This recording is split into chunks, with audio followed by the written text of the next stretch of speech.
Saudara-saudara, kita akan mengawali ibadah minggu ini dengan pengakuan bahwa pertolongan kita adalah dalam nama Tuhan yang menjadikan langit dan bumi.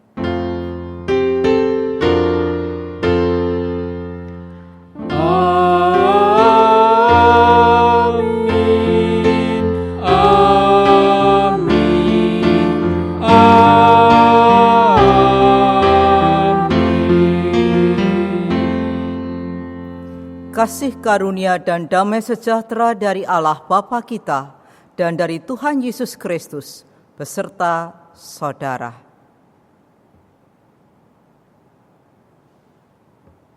Jemaat dipersilahkan duduk. Saudara-saudara, saya sungguh bersyukur kepada Tuhan untuk kesempatan berjumpa dengan GKI Kutisari lagi melalui ibadah online hari ini di Minggu Paskah yang ke-6. Ibadah ini berlangsung di bawah tema gereja yang diutus, sesuai dengan yang dikatakan Tuhan Yesus yang bangkit saat menampakkan diri kepada murid-muridnya. Yohanes 20 ayat 21. Maka kata Yesus sekali lagi, damai sejahtera bagi kamu. Sama seperti Bapa mengutus aku, demikian juga sekarang aku mengutus kamu. Saudara-saudara, Tuhan mengutus kita untuk memberitakan Injil-Nya kepada dunia yang gelap karena dosa.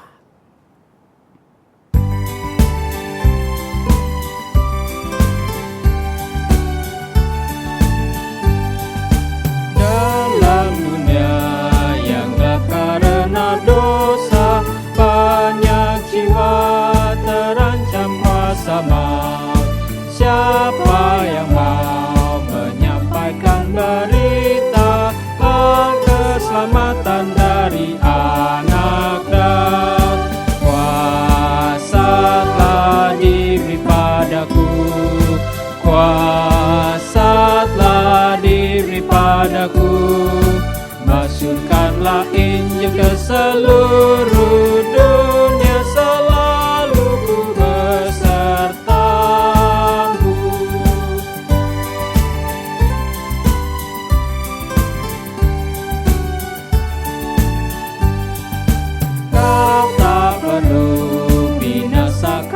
Dosa, Allah telah memberikan anaknya. Orang benar tiadakan binasa, maka masyurkanlah terus Injil-Nya. Kuasa telah diberi padaku, kuasa telah diberi padaku. Masyurkanlah Injil ke seluruh dunia, selalu ku besertamu.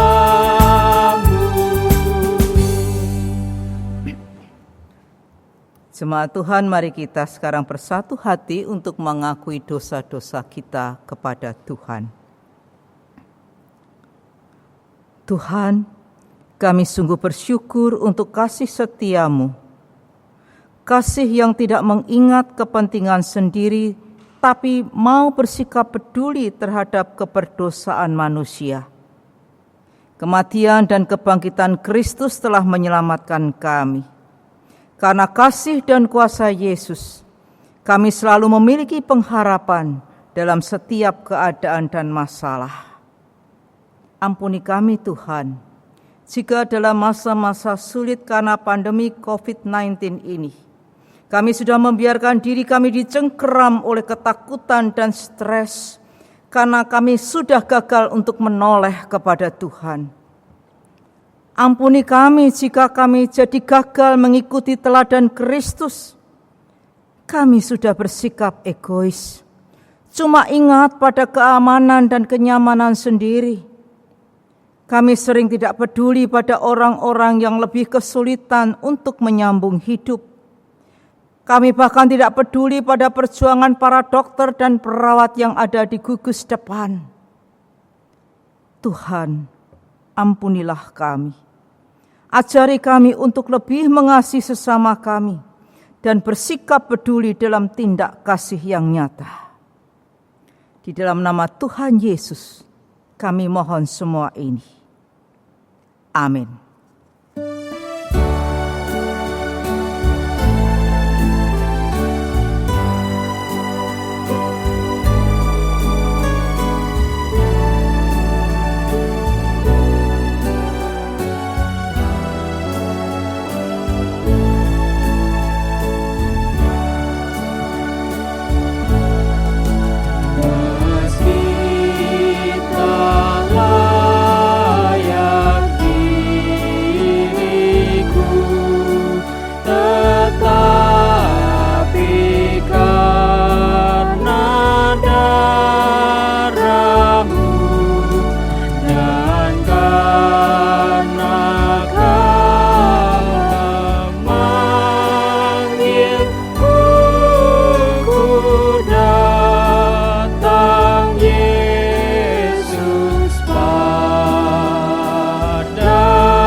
Saya undang jemaat untuk bangkit berdiri.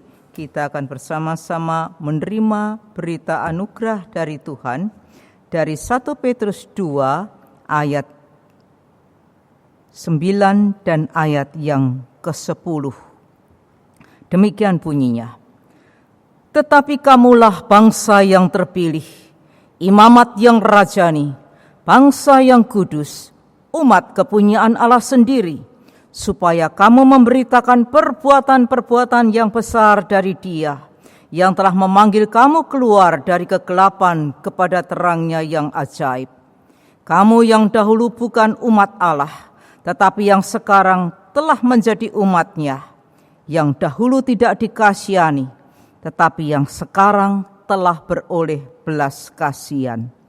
Saudara-saudara, demikianlah berita anugerah dari Tuhan. Salam damai, salam damai, salam, salam damai Kristus besertamu. Salam, salam, salam damai, salam damai, salam. Salam damai Kristus besertamu. Salam, salam.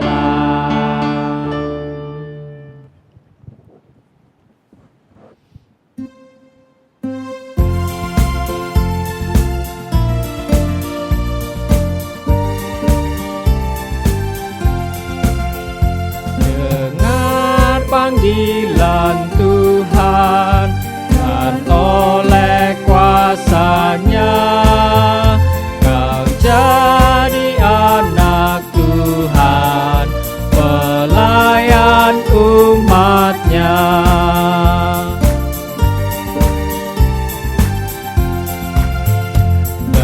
Berikanlah bantuan bagi sesamamu, pancarkan cahaya Tuhan di dalam hidupku. Jemaat dipersilahkan duduk kembali. Saudara-saudara, sebelum kita bersama-sama membaca dan mendengarkan firman Tuhan, mari kita mohon kuasa Roh Kudus untuk menaungi kita semua. Ya Allah Roh Kudus, Engkaulah penuntun yang kami butuhkan saat kami akan membaca dan mendengarkan firman Tuhan. Engkaulah yang dapat menerangi hati kami, sehingga telinga kami dapat mendengarkan dengan benar, dan mata hati kami dapat melihat dan memahami makna firman Tuhan. Jadikanlah hati kami seperti tanah yang gembur bagi benih firman yang ditabur, supaya dapat bertumbuh dengan subur dan berbuahkan perbuatan yang luhur. Terima kasih ya Tuhan, di dalam nama Tuhan Yesus Kristus, Sang Firman yang hidup, kami mohon semua ini. Amin. Saudara-saudara, di bawah tema gereja yang diutus, saya mengajak saudara-saudara untuk membaca kitab Nabi Yesaya pasal 6 ayat 1 sampai dengan ayat 13.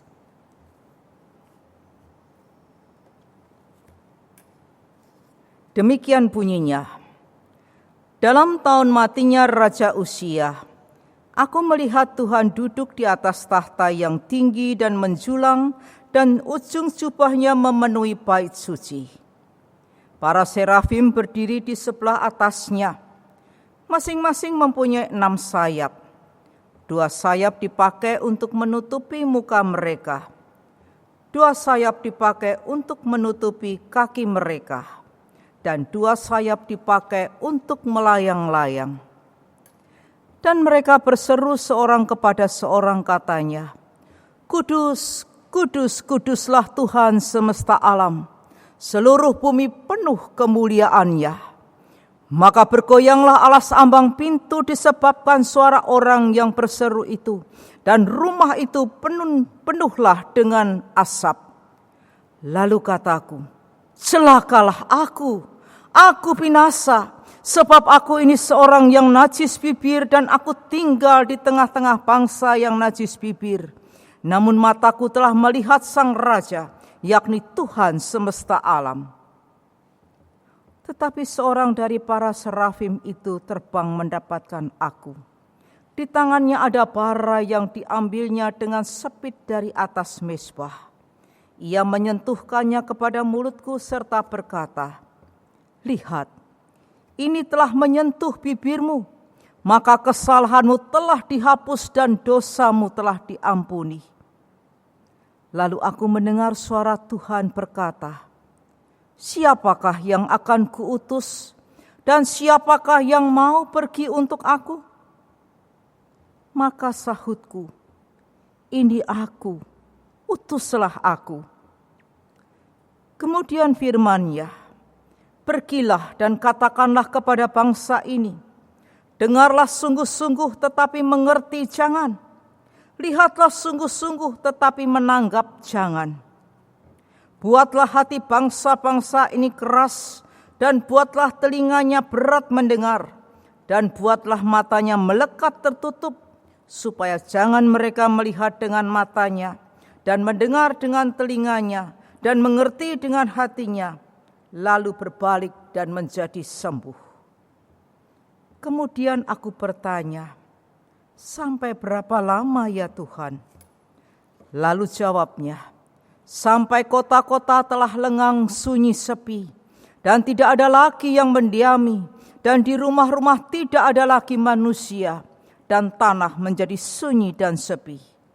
Tuhan akan menyingkirkan manusia jauh-jauh, sehingga hampir seluruh negeri menjadi kosong. Dan jika di situ masih tinggal 1/10 dari mereka, mereka harus sekali lagi ditimpa kebinasaan. Namun, keadaannya akan seperti pohon beringin dan pohon jawi-jawi, yang tunggulnya tinggal berdiri pada waktu ditebang. Dan dari tunggul itulah akan keluar tunas yang kudus. Saudara-saudara, sampai di sini pembacaan firman Tuhan. Kita disebut berbahagia jika kita tidak hanya membaca, tetapi melakukannya di dalam kehidupan sehari-hari. Haleluya. Haleluya, haleluya,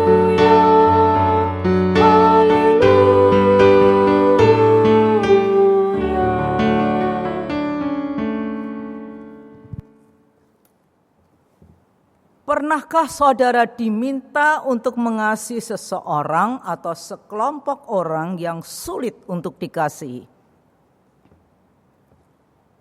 Bagaimana rasanya? Pastor John Powell pernah mengalaminya ketika dia menjadi dosen agama. Mata kuliah yang diajarkannya adalah teologi iman. Dari sekian banyak mahasiswa yang memasuki ruang kuliahnya, perhatiannya tertarik pada Tommy. Rambutnya panjang terurai 20 cm di bawah bahu. Orang aneh. Itu kesan pertama Pastor John Powell. Ternyata di sepanjang tahun perkuliahan itu, Tommy benar-benar menjadi tantangan yang terberat bagi Pastor John. Dia terus-terusan protes. Dia juga melecehkan saat Pastor John mengajarkan bahwa Tuhan mengasihi manusia berdosa tanpa pamrih. Tommy benar-benar merupakan mahasiswa yang tidak tahu sopan santun dan sama sekali sulit untuk dikasihi. Di akhir tahun perkuliahan, Tommy datang untuk ujian akhir. Dengan sinis dia bertanya, "Menurut pastor, apakah saya akan pernah menemukan Tuhan?" "Tidak," jawab Pastor John dengan sungguh-sungguh. Dengan senyum mengejek, Tommy lalu berkata, "Rasanya pastor juga tidak pernah mengajarkan bagaimana caranya menemukan Tuhan." Dan dia lalu melangkah pergi. Tapi sebelum dia sampai ke pintu, Pastor John memanggil, "Tommy, aku rasa kamu memang tidak akan pernah menemukan Tuhan. Tetapi aku yakin Tuhanlah yang akan menemukan engkau." Tommy hanya mengangkat bahu dan pergi meninggalkan dosennya yang merasa amat kecewa. Kerja 1 tahun yang amat sia-sia. Itu yang dirasakan oleh Pastor John Powell. Saudara-saudara, bukankah itu juga yang kita rasakan ketika kita harus menolong seseorang yang sebenarnya tidak mau ditolong? Atau ketika kita ditugasi untuk berbagi kasih dengan seseorang atau sekelompok orang yang tidak tahu terima kasih atau sulit untuk dikasihi. Orang-orang yang keras kepala, yang negatif thinking, yang curigaan sehingga bukannya berterima kasih, mereka malah menuduh kita macam-macam. Lebih sulit lagi jika dia adalah orang yang pernah menyakiti dan membuat kita menderita. Firman Tuhan yang kita baca tadi mengisahkan bahwa Yesaya pernah mendapat tugas yang amat sulit dari Tuhan. Yesaya adalah seorang nabi dari kerajaan Yehuda atau Israel Utara. Dia bekerja pada masa pemerintahan 4 raja Yehuda, yaitu Uzia, Yotam, Ahaz, dan Hizkia. Dari awal, Yesaya paham akan beratnya tugas yang diberikan Tuhan Allah kepadanya. Dia tidak hanya harus menyuarakan firman Tuhan kepada rakyat Yehuda, tetapi juga kepada raja-rajanya. Nah, pada zaman Yesaya, raja-raja Yehuda ini mulai mengadakan hubungan dengan kerajaan asing. Mereka bergabung secara politik dengan kerajaan-kerajaan asing itu. Hal seperti ini tidak disukai oleh Tuhan. Apalagi ketika mereka ternyata lebih suka mengandalkan kekuasaan bangsa asing untuk memperkuat kerajaan Yehuda. Tanpa bosan, Nabi Yesaya mengajak mereka untuk berbalik kepada Allah dan mengandalkan hanya kepada kuasa Allah. Tapi mereka tidak mau mendengar. Begitu juga dengan rakyat Yehuda. Mereka jatuh dalam penyembahan berhala. Kalaupun bertobat, itu cuma sesaat, lalu kembali tersesat. Dengan kata lain, baik raja maupun rakyat, gagal mempertahankan kedudukan mereka sebagai bangsa yang sudah dikuduskan oleh Tuhan. Mereka tidak cuma berubah setia terhadap Tuhan, tetapi terlebih lagi mereka sudah menyakiti dan merendahkan Tuhan. Saudara-saudara, orang-orang Yehuda sudah menduakan Tuhan, sebuah perbuatan yang amat keji, dan celakanya mereka bersikap keras kepala.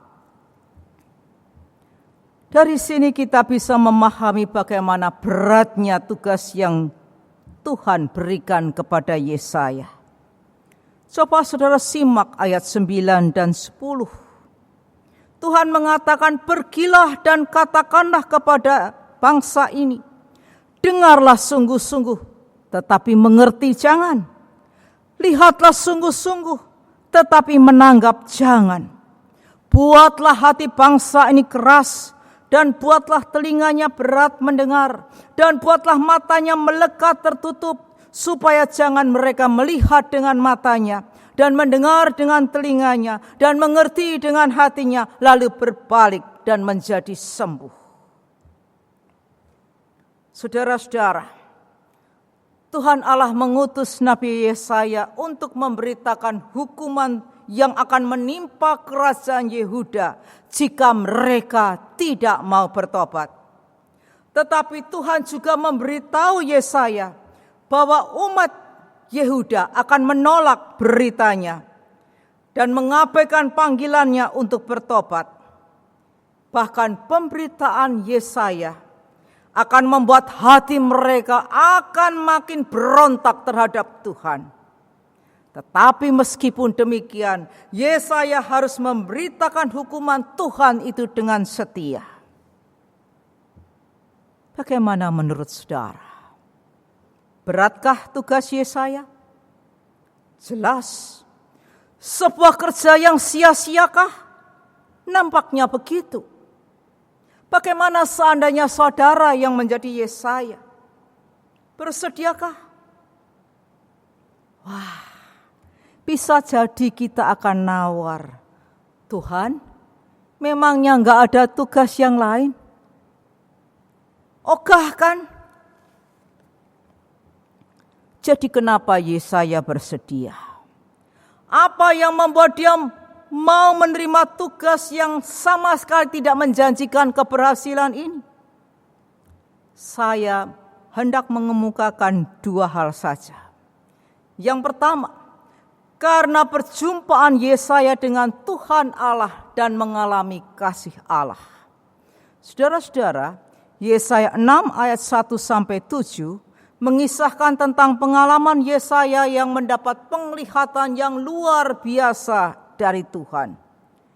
Dia melihat kemuliaan Tuhan yang duduk di atas tahtanya, tinggi menjulang dan ujung jubahnya memenuhi bait suci.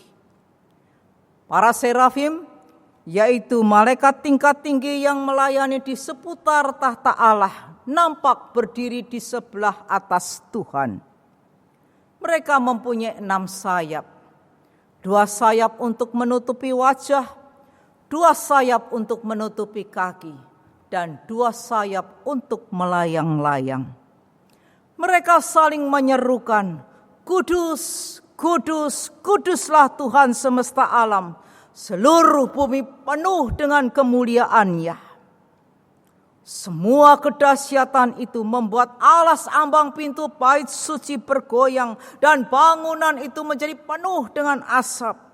Oh, pemandangan itu begitu dahsyat. Yesaya menjadi sangat gentar. Saudara-saudara, setiap orang yang berhadapan dengan kemuliaan dan kekuasaan Tuhan Allah pasti tidak akan tahan. Semua kesombongan dan kebanggaannya akan lenyap. Yang ada cuma perasaan kerdil dan betapa najisnya dia. Itu yang dirasakan oleh Yesaya. Oleh karena itu dengan penuh ketakutan dia berseru, celakalah aku binasa. Sebab aku ini seorang yang najis bibir dan aku tinggal di tengah-tengah bangsa yang najis bibir. Namun mataku telah melihat Sang Raja, yakni Tuhan semesta alam. Sebagai orang Yahudi, Yesaya percaya bahwa manusia pasti mati jika memandang wajah Allah. Tetapi seorang serafim terbang kepada Yesaya. Di tangannya ada bara yang disepit dari mezbah, dan itu disentuhkannya ke mulut Yesaya sambil berkata, "Lihat, ini telah menyentuh mulutmu, maka kesalahanmu telah dihapus dan dosamu telah diampuni." Saudara-saudara, Yesaya selamat. Dia tidak mati, dia tetap hidup. Padahal Yesaya seutuhnya sadar bahwa dirinya ternyata tidak ada bedanya dengan umat Yehuda. Sama-sama najis, sama-sama berdosa. Tetapi Tuhan sudah menyelamatkan hidupnya. Bahkan dosanya diampuni. Yesaya mengalami kasih Allah yang teramat besar. Dia merasa berhutang nyawa. Oleh karena itu, ketika Tuhan bertanya, "Siapakah yang akan kuutus dan siapakah yang mau pergi untuk aku?" Yesaya segera menjawab, "Ini aku, utuslah aku." Ini adalah jawaban yang jauh dari kesombongan, tetapi sebuah kepasrahan diri. Hidupku ini sudah menjadi milik-Mu Tuhan. Gunakanlah seperti yang Kau kehendaki. Saudara-saudara, sudah sekitar 2,5 bulan virus COVID-19 berulah. Siapa yang menyangka bahwa virus kecil ini yang mungkin semula kita sepelekan, ternyata mampu menjungkir balikan kehidupan manusia di seluruh dunia, bahkan di negara-negara besar dan maju. Dampak pertama yang kita rasakan adalah ketika gereja harus ditutup dan aktivitas diliburkan. Pertama kali ikut ibadah online, banyak jemaat menangis sedih. Bersosialisasi secara fisik, termasuk dengan cucu, anak-anak yang sudah berumah tangga sendiri, harus cukup dengan chatting atau paling banter dengan video call. Bersyukur masih bisa. Dampak bagi kehidupan perekonomian sangat terasa. Baru kali ini saya menyaksikan mal-mal favorit itu kosong. Restoran-restoran mewah memasang diskon besar-besaran, tetapi sepi pengunjung. Terlebih setelah PSBB diberlakukan, banyak toko harus ditutup. Karyawan diliburkan dengan separuh atau tanpa gaji karena bosnya nggak sanggup bayar. Tidak sedikit yang harus di-PHK. Perekonomian benar-benar anjlok. Mungkin cuma konglomerat besar yang bertahan. Yang cuma cukupan sambat. Lalu bagaimana dengan yang pas-pasan maupun yang berkekurangan? Angka kejahatan naik. Muncul penjahat dadaan karena lapar. COVID-19 sudah banyak memakan korban. Orang kaya maupun miskin. Rohaniwan maupun umat. Tenaga medis maupun pasien. Banyak orang dirundung duka, ketakutan, stres, bahkan depresi. Saudara-saudara, dalam sikon yang seperti inilah gereja berada dan diutus. Bukan untuk menyampaikan hukuman Tuhan, tetapi untuk menyaksikan dan membagikan kasih Tuhan. Gedungnya memang sedang ditutup, tetapi gereja adalah kita. saudara dan saya. Dan kita semua bisa melakukan sesuatu untuk membuat keadaan sekitar kita menjadi lebih baik. Dan kita sudah melakukannya. Baik melalui Sinwil GKI Jatim ataupun secara mandiri. Gereja sudah menghimpun dana untuk pembelian baju APD, masker, membuat face shield, sanitizer atau membagi sembako dengan mereka yang kekurangan. Ada yang menyumbangkan tanah 1 hektar untuk kuburan pasien-pasien COVID-19 yang ditolak di mana-mana. Teman saya merelakan putri mereka satu-satunya yang adalah seorang dokter untuk melayani di gugus depan. Mereka sudah tahu tentang resikonya, jadi pasti sangat khawatir. Tetapi orang tua dan anak sudah siap berkorban. Jadi teman saya itu lalu tinggal di Jogja, sementara putrinya bekerja di Surabaya untuk menghindarkan orang tuanya dari resiko tertular COVID-19. Saya membayangkan betapa berat stres yang ditanggung oleh dokter muda ini. Setelah seharian dia capek melayani, dia hanya menemukan rumah yang kosong. Tidak ada orang tua yang menyambutnya. Pertanyaannya, apakah semua perbuatan kasih ini mendapat sambutan atau penerimaan yang seharusnya? Ya dan tidak, saudara-saudara. Oh, seandainya semua orang mau kompak untuk ikut aturan, pasti penyebaran virus ini bisa segera dihentikan. Sebagian besar orang memang mau taat, tapi ternyata masih ada cukup banyak orang yang cangkruan di warung-warung tanpa jaga jarak, tanpa mau pakai masker, bukan karena gak punya, tapi alasannya sumuk. Sumbangan baju APD yang mahal dan hanya bisa sekali pakai, sehingga para medis yang mengenakannya harus berpuasa 8-9 jam.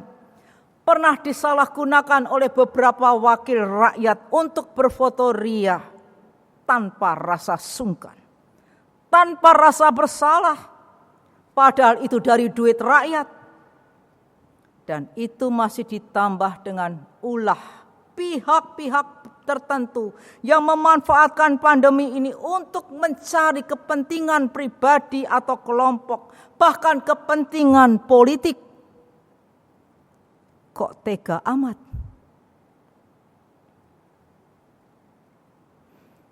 Bukankah sebetulnya sekarang ini saatnya bagi kita sebagai rakyat Indonesia untuk bersatu, untuk saling mendukung dan saling membantu? Saudara-saudara, ternyata belum semua orang di negeri ini punya kesadaran, kepedulian, dan rasa tanggung jawab untuk menang atas pandemi ini. Solidaritas kebangsaan pun masih belum seperti seharusnya. Banyak sekali himbauan dan nasihat diserukan, tapi sampai sejauh ini belum nampak perubahan yang nyata. Agaknya tugas membagikan kasih ini tidak semudah yang kita duga. Mirip dengan tugas yang diberikan kepada Yesaya, hanya beda versi. Jadi, apakah kita akan menyerah dan berhenti saja? Tentu tidak. Seperti Yesaya telah diampuni, hidup kita ini sudah ditebus dan dikuduskan oleh darah Kristus. Sebagai umat kepunyaan Allah, kita sebagai gereja diutus untuk memberitakan perbuatan-perbuatan yang besar dari Allah, yaitu tentang kebesaran kasih-Nya yang telah dinyatakan lewat kematian dan kebangkitan Kristus. 1 Petrus 2 ayat 9. Saudara-saudara, menyaksikan Injil bukan pekerjaan sia-sia. Itu adalah tugas yang sangat mulia. Itu adalah hutang yang harus kita bayar. Seperti yang ditulis Paulus dalam Roma 1 ayat 14 dan 15. Aku berhutang baik kepada orang Yunani maupun bukan Yunani, baik kepada orang terpelajar maupun bukan orang terpelajar. Itulah sebabnya aku ingin untuk memberitakan Injil kepada kamu juga yang diam di Roma. Saudara-saudara, baik Yesaya, Rasul Paulus, maupun kita semua sudah menerima dan menikmati kasih Allah Bapa. Oleh karena itu, kita semua punya hutang untuk membagikan kasih itu kepada orang lain. Dan saat tindakan kasih kita bisa membuat keadaan orang lain menjadi lebih baik, berarti berita Injil sudah kita saksikan dan tepat mengenai sasaran. Alasan kedua, mengapa Yesaya mau menerima tugas yang tidak menjanjikan keberhasilan itu, karena dia melihat adanya pengharapan. Saudara-saudara, sebagai nabi yang harus memberitakan hukuman Tuhan pada bangsa Yehuda yang keras kepala dan enggan bertobat, Yesaya sempat bertanya, sampai berapa lama Tuhan? Dan jawaban Tuhan amat menciutkan hati. Yesaya 6 ayat 11 ayat 13a. Tuhan mengatakan begini. Sampai kota-kota telah lengang sunyi sepi. Tidak ada lagi yang mendiami. Dan di rumah-rumah tidak ada lagi manusia dan tanah menjadi sunyi dan sepi. Tuhan akan menyingkirkan manusia jauh-jauh sehingga hampir seluruh negeri kosong. Dan jika di situ masih tinggal 1/10 dari mereka, mereka harus sekali lagi ditimpa kebinasaan. Saudara-saudara, ayat-ayat ini menggambarkan tentang pembuangan kaum Yehuda ke Babil. Jadi, apakah benar bahwa Yesaya ditugasi untuk suatu tugas yang sia-sia? Tidak. Ternyata tidak. Karena Tuhan melanjutkan di ayat 13b. Namun keadaannya akan seperti pohon beringin dan pohon jawi-jawi yang tunggulnya tinggal berdiri pada waktu ditebang. Dan dari tunggul itulah akan keluar tunas yang kudus. Saudara-saudara, tunas yang kudus itu menunjuk pada Tuhan Yesus, Mesias yang akan datang dari kaum Yehuda yang tersisa. Pengharapan akan datangnya pemulihan dan keselamatan itulah yang mengobarkan semangat Yesaya untuk tetap mengerjakan tugasnya sampai selesai.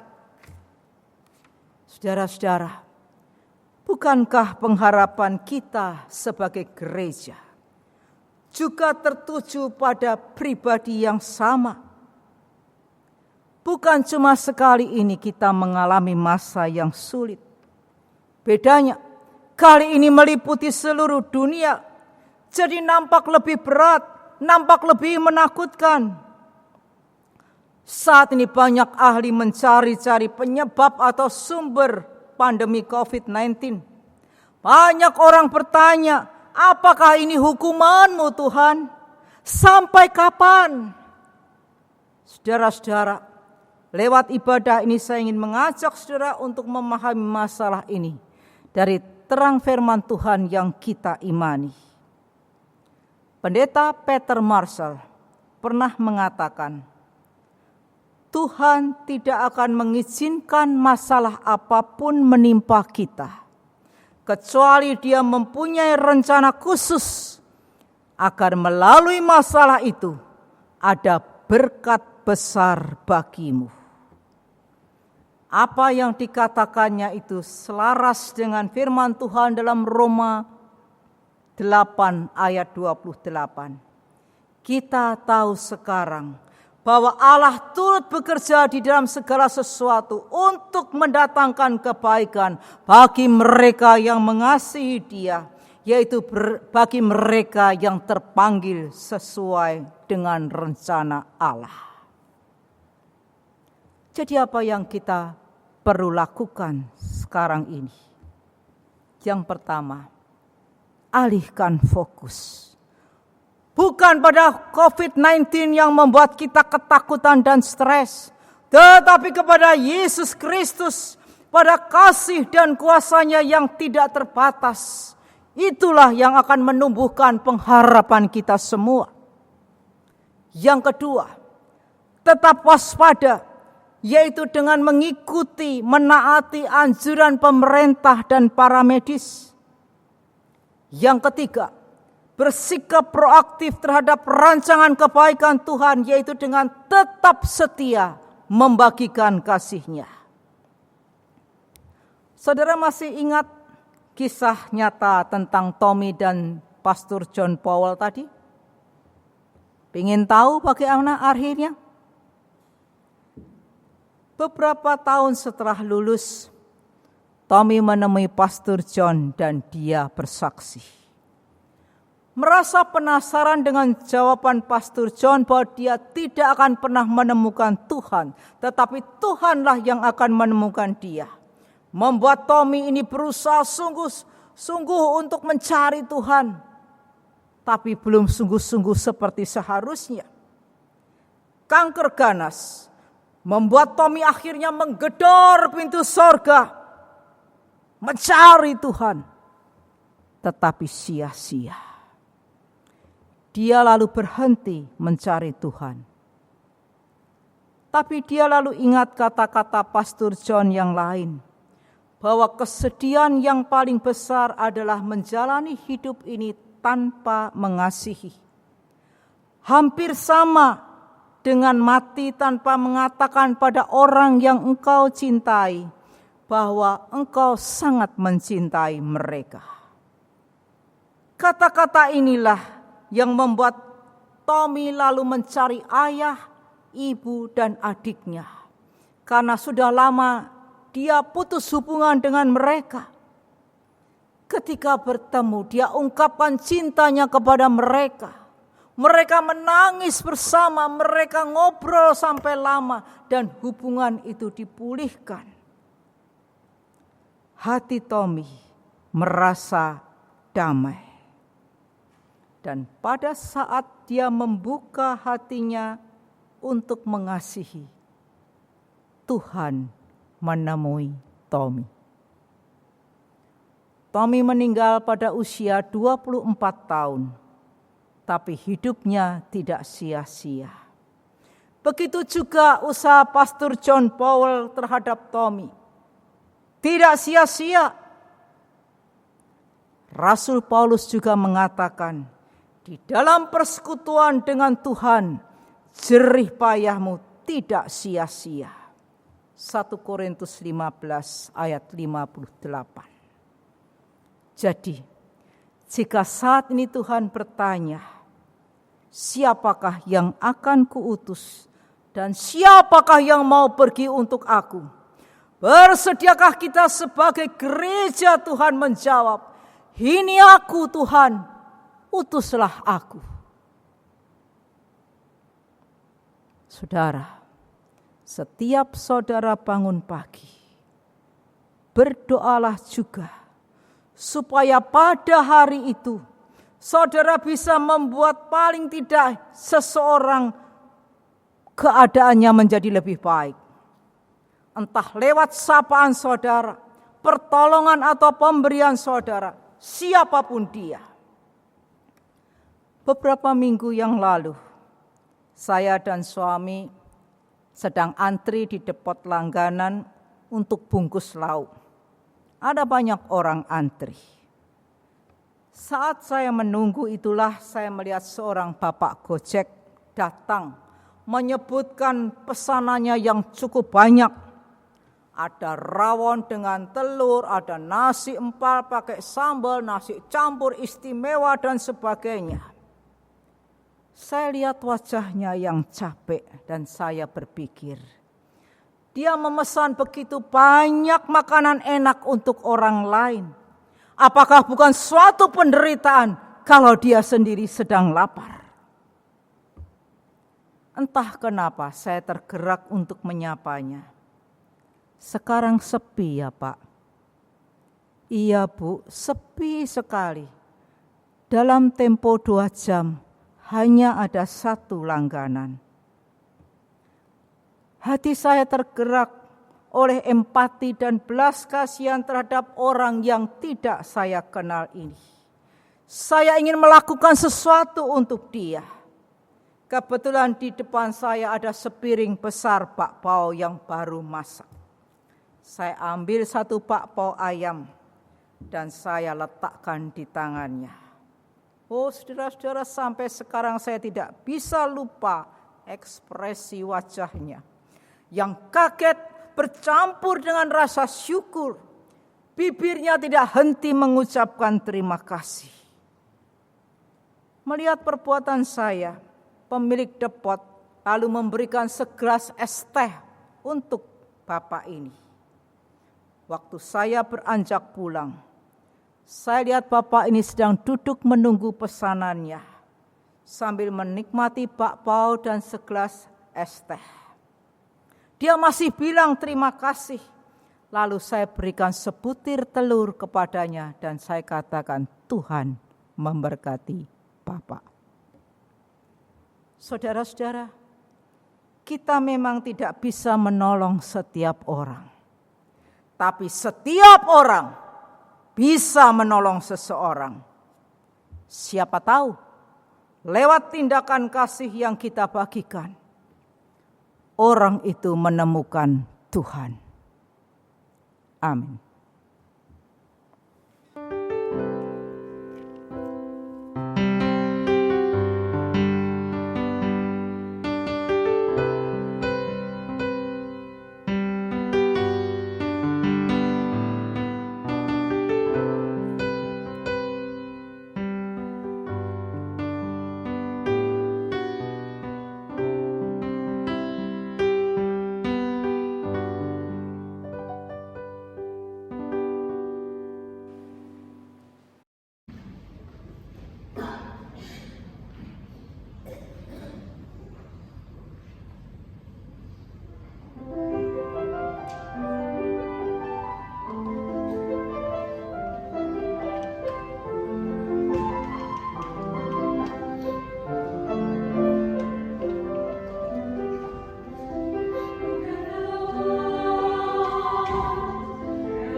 Marilah kita dengan sikap berdiri, kita bersama dengan umat Allah di masa lalu, masa kini dan masa depan, mengingat pengakuan pada baptis kita menurut pengakuan Imam Rasuli. Aku percaya kepada Allah, Bapa yang Maha Kuasa, Khalik langit dan bumi, dan kepada Yesus Kristus, anak yang tunggal Tuhan kita, yang dikandung daripada Roh Kudus, lahir dari anak darah Maria, yang menderita sengsara, di bawah pemerintahan Pontius Pilatus, disalibkan, mati dan dikuburkan, turun dalam kerajaan maut. Pada hari yang ketiga, bangkit pula dari antara orang mati, naik ke surga, duduk di sebelah kanan Allah, Bapa yang Maha Kuasa. Dan dari sana ia akan datang untuk menghakimi orang yang hidup dan yang mati. Aku percaya kepada Roh Kudus, gereja yang kudus dan am, persekutuan orang kudus, pengampunan dosa, kebangkitan orang mati, dan hidup yang kekal. Amin.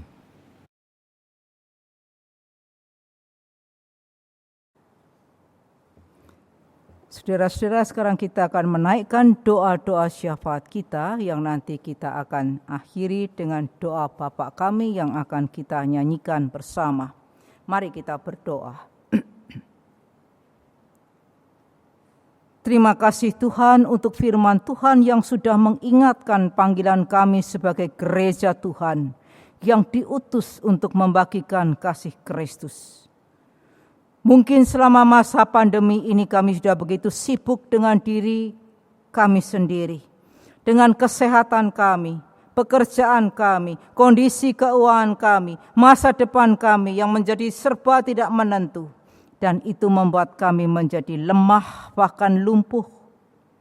Tolong kami untuk mengarahkan pandangan kami kepada Kristus, Sang Penguasa hidup kami yang sejati, sumber pengharapan kami. Hanya dengan dekat kepada Tuhan, kami bisa belajar mempunyai hati yang berbelas kasihan terhadap sesama kami. Ajari dan mampukan kami menjadi perpanjangan tangan-Mu yang terulur untuk membagikan kasih Tuhan lewat tindak nyata. Kami berdoa untuk mereka yang mengalami kesulitan dalam masa pandemi ini, karena harus bekerja di rumah atau bahkan harus mengalami PHK. Berikanlah pengharapan kepada mereka ya Tuhan, untuk tetap berjuang dan mengasah kreativitas dan menemukan pekerjaan yang baru. Kami berdoa untuk mereka yang sakit, bahkan positif tertular. Mohon Tuhan berkenan memberikan kekuatan serta pemulihan dan kesembuhan. Doa kami untuk para dokter dan perawat di gugus depan yang berjuang keras untuk menolong. Kiranya Tuhan berikan perlindungan, imunitas yang baik serta kesehatan dan iman yang teguh. Kiranya Tuhan cukupkan kebutuhan akan alat-alat perlindungan diri dan alat-alat medis. Berkatilah setiap persembahan dari gereja-gereja Tuhan maupun badan-badan amal dan para donatur, supaya tepat mengenai sasaran dan tidak disalahgunakan.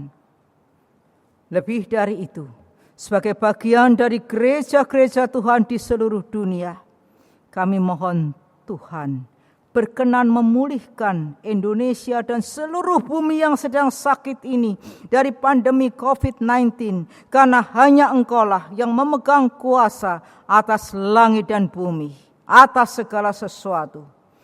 Kami juga mau berdoa untuk pemerintah, khususnya untuk Presiden Jokowi, dalam mengambil sikap dan kebijakan untuk memulihkan kondisi negara dan bangsa, untuk mengatasi penyebaran virus corona yang makin meluas ini. Sekaligus pemerintah menghadapi tugas yang berat untuk menjaga stabilitas perekonomian. Oh Tuhan, anugerahkanlah hikmat-Mu. Berikanlah kesadaran bagi setiap aparat pemerintahan untuk menjalin kerjasama yang utuh, dan jauhkanlah dari tindak mencari kepentingan sendiri. Berikanlah hikmat juga bagi Pemkot Surabaya dalam mengupayakan kebijakan dan keteladanan di dalam melaksanakan PSBB yang diperpanjang ini, sehingga seluruh warga masyarakat mau patuh dan penyebaran virus corona pada akhirnya bisa ditekan dan diatasi.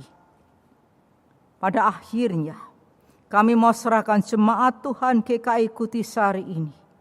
Kiranya Tuhan naungi di dalam perlindungan kasih-Mu dan berkati dengan kecukupan dalam kehidupan sehari-hari. Tuhan anugerahkan kesehatan dan iman yang teguh untuk menjalani masa pandemi ini. Biarlah karena kasih Tuhan semuanya terpelihara dengan baik sampai masa pandemi ini selesai. Kami sempurnakan doa ini dengan doa yang Yesus ajarkan kepada kami.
Hari ini kita tetap bersyukur dengan menyerahkan persembahan kepada Tuhan. Persembahan dapat dilakukan melalui rekening gereja seperti yang tertera di layar ini. Sementara bagi jemaat yang memberikan persembahan khusus, misalnya seperti perpuluhan, bulanan, syukur, atau diakonia, harap mencantumkan keterangan pada kolom berita.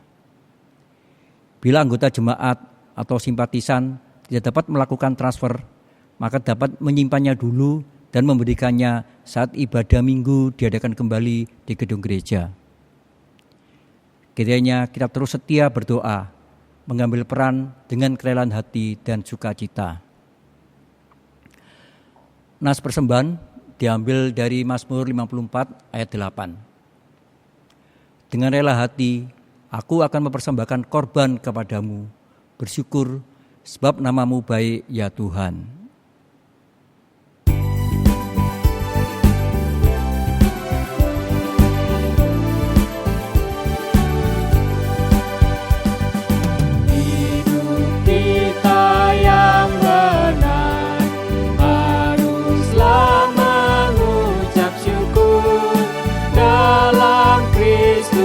Bergema, janganlah takabur.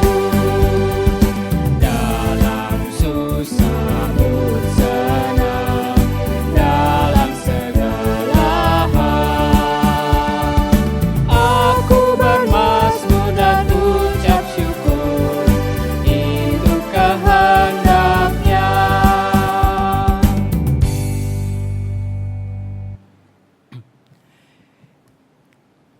Marilah kita bawa persembahan ini dalam doa.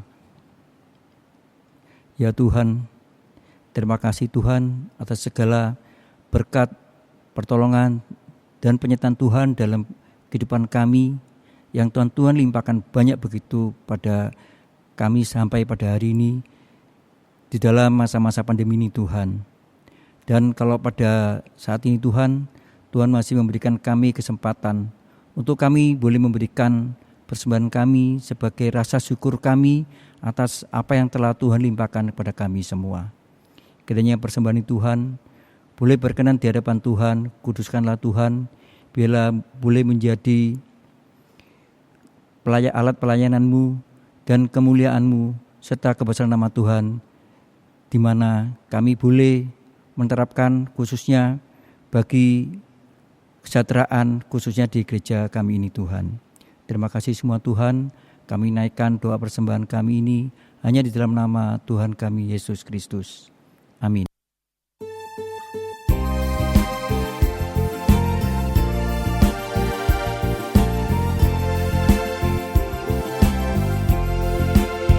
Ku utus kau mengabdi tanpa pamrih, berkarya terus dengan hati teguh. Meski dihina dan menanggung duka, ku utus kau mengabdi bagiku.